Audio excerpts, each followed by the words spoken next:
আজকের কর্মসূচি হলো, আজ থেকে ৫৭ বছর পূর্বে আমাদের এই সমিতির প্রতিষ্ঠিত হয়েছিল এবং আমাদের পূর্বসূরীরা এই সমিতিটাকে আস্তে আস্তে এগিয়ে নিয়ে এসেছে।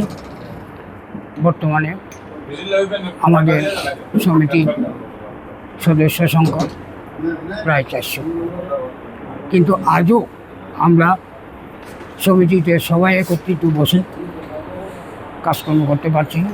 আমাদের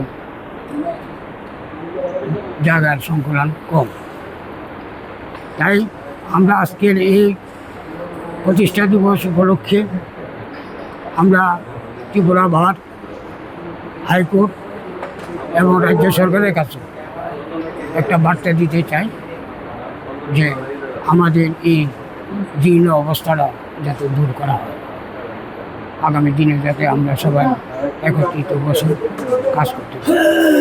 কি কি দাবি নিয়ে আজকের এই দাবি? আমাদের ঘর এবং আমাদের একটা বিল্ডিং তৈরি করে দেওয়া গভর্নমেন্টের কাছে, এবং এটাই আমাদের মূল। আর পাশাপাশি আমাদের সমিতির যারা অ্যাডভোকেট ক্লার্ক বাইরে আছে, তাদের অনেকেরই অর্থনীতিকেও ভালো না, কাজকর্ম দিন দিন ডিস্ট্রিক্ট বাগোয়াতে কাজ কমে গেছে। তাদের এই সমিতির যারা আছে তাদের জন্য একটা সুযোগ সুবিধা গভর্নমেন্টের কাছ থেকে যদি পাওয়া যায়, এই দাবিও আমরা রাখবো। কতজন রয়েছেন আপনাদের? আমাদের সদস্য সংখ্যা বর্তমানে অ্যাডভোকেট ক্লার্ক প্রায় ৪০০। যারা নতুন প্রজন্ম রয়েছে, যারা নতুন কি বার্তা দেবেন তাদেরকে?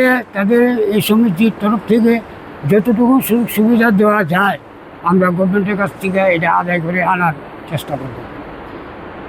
পরিচয়? বাদল চন্দ্র ঘোষ, সভাপতি। ধন্যবাদ।